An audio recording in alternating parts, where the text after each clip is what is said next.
नमस्कार दोस्तों। आज हम बात करेंगे कि ऑक्यूपेशनल थेरेपी से क्या ऑटिज्म रिकवर हो सकता है। आपने मुझे पूछा कि आपके बच्चे को ऑटिज्म या एडीएचडी डायग्नोस हुआ है। ऑटिज्म क्लासिक है, वर्चुअल है, इसके बारे में कोई बात करने की अभी ज़रूरत नहीं है।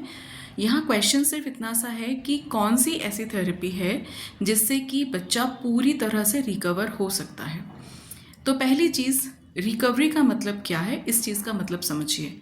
अगर बच्चे को स्पेक्ट्रम आया है, स्पेक्ट्रम के बाद बच्चे का आपने ट्रीटमेंट जल्दी शुरू कर दिया है, तो बच्चे के ठीक होने के चांसेस पूरे हो जाते हैं।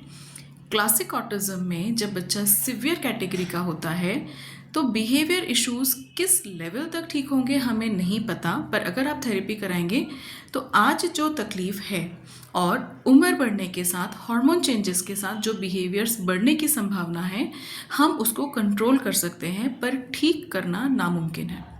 मॉडरेट स्पेक्ट्रम में भी रिकवरी का रेट ज़्यादा है। फॉर एग्जांपल, अगर बच्चा स्टिमिंग करता है, लॉस्ट रहता है और सेंसरी इश्यूज़ हैं, ठीक है, ये बच्चा अभी सिवियर है। अगर सिवियर है तो हम उसको सिवियर से मॉडरेट तक ला सकते हैं, मॉडरेट वाले को माइल्ड बिहेवियर्स तक ला सकते हैं। माइल्ड बिहेवियर और वर्चुअल ऑटिज्म के बच्चों की रिकवरी के चांसेस ज़्यादा हैं, पर कोई भी ऐसी इकलौती थेरेपी नहीं है जिससे कि बच्चे की रिकवरी 100% पॉसिबल हो। आपको यहाँ पर मिक्स्ड अप्रोच रखनी पड़ेगी। आपको ऑक्यूपेशनल थेरेपी भी करानी पड़ेगी, स्पीच थेरेपी भी लेनी पड़ेगी, बिहेवियर थेरेपी भी लेनी पड़ेगी, और इन सब के साथ सबसे ज़रूरी आई शुड से आपको ऑक्यूपेशनल थेरेपी लेना पड़ेगा, स्पीच थेरेपी लेना पड़ेगा, बिहेवियर थेरेपी लेना पड़ेगा, स्पेशल एजुकेशन लेना पड़ेगा, और यहाँ पर जो थंब रूल है जो इस स्ट्रेंथ को मेंटेन करेगा वो है आपका होम प्रोग्राम। अगर आप सब थेरेपीज़ के भरोसे हैं या किसी एक थेरेपी भी कम करते हैं, किसी ऑक्यूपेशनल लेके जा रहे हैं, स्पीच लेके जा रहे हैं, बिहेवियर लेके जा रहे हैं, स्पेशल एजुकेशन लेके जा रहे हैं, पर अगर आपने घर पे कोई काम नहीं किया तो ये चारों उंगलियां बेकार है, राइट। आप इस उंगली से, चारों उंगलियों से कुछ नहीं कर सकते। You need your thumb to work, तभी आप किसी भी चीज़ को ग्रिप कर सकते हो या आपकी स्ट्रेंथ समझ आती है। जब तक आप घर पे काम नहीं करेंगे, आप घर का माहौल नहीं सुधारेंगे, आप एज पेरेंट्स अपने आप को ध्यान नहीं रखेंगे, अपने बच्चों के साथ इंटरेक्ट नहीं करेंगे, सोशल स्टिमुलेशन नहीं देंगे, उसके साथ बात नहीं करेंगे, आपको अपने बच्चे की नीड्स नहीं पता है, आप अपने बच्चे के इशारे समझेंगे, उसे बोलने के लिए पुश नहीं करेंगे, उसे घर की एक्टिविटीज़ नहीं कराएंगे, तो ये सब बेकार है। ऑक्यूपेशनल थेरेपी में हमने बहुत सारे पजल्स, ब्लॉक्स एंड सेंसरी चीज़ों की मदद से थेरेपी शुरू किया। 1 घंटे ऑक्यूपेशनल थेरेपी में आपने बहुत सारा काम किया। घर आकर आपने यही सारी चीज़ें शुरू कर दी, तो आपने इसके साथ काम नहीं किया, इसके साथ चिपक के काम किया, तो भी आप अपोज नहीं कर पाए, स्ट्रेंथ नहीं बना।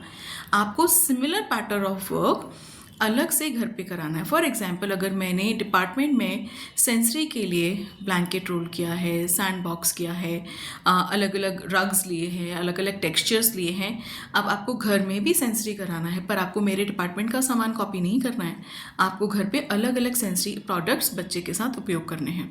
अगर मैं यहाँ पर पजल बॉक्स कराती हूँ, अब अगर मैं यहाँ पे सॉर्टिंग कराती हूँ, मैं बीट्स कराती हूँ, तो आपको घर पे सॉर्टिंग कराना है, पर बीट्स के साथ नहीं, घर की चीज़ों के साथ। अगर मैं यहाँ पर अलग अलग टेक्सचर्स के लिए कपड़े यूज़ करती हूँ, सिल्क क्लॉथ वगैरह यूज़ करती हूँ, तो आपको घर पे कपड़े फोल्ड कराना है। तो आप जब कपड़े फोल्ड कराएंगे, सपोज हैंकी है तो हैंकी को सेंटर पार्ट में फोल्ड किया, फिर उसको फोल्ड किया, तो ये एक अलग एक्टिविटी है जिसमें मल्टीपल अप्रोचेस एक साथ हो रही हैं। स्पीच थेरेपिस्ट ने बहुत सारा काम सिखाया, फ्लैश कार्ड सिखाया, उसने एप्पल बनानास के कार्ड दिखाए।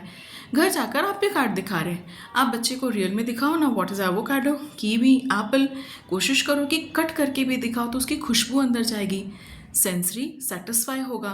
बच्चा फ्रूट्स नहीं खाता, पर अगर वो रोज़ खुशबू लेगा तो विथ टाइम वो फ्रूट्स खाने के लिए तैयार होगा, उसका माइंड सेट प्रिपेयर होगा कि मैं फ्रूट्स खा सकता हूँ।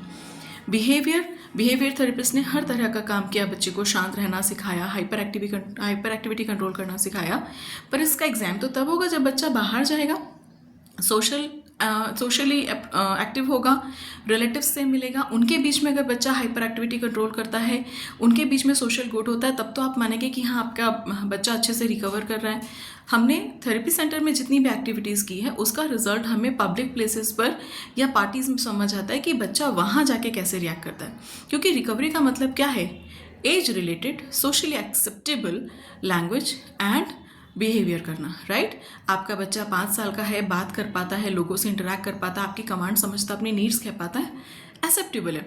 पर अगर नहीं कर पाता तो एक्सेप्टेबल नहीं है। सो थंब रूल इज, कोई भी एक एक्टिविटी या कोई भी एक थेरेपी सफिशिएंट नहीं है, आपको मल्टी टीम टास्क अप्रोच रखना है एंड होम प्रोग्राम्स पे फोकस करना है। I hope it helps you. Stay safe, happy parenting.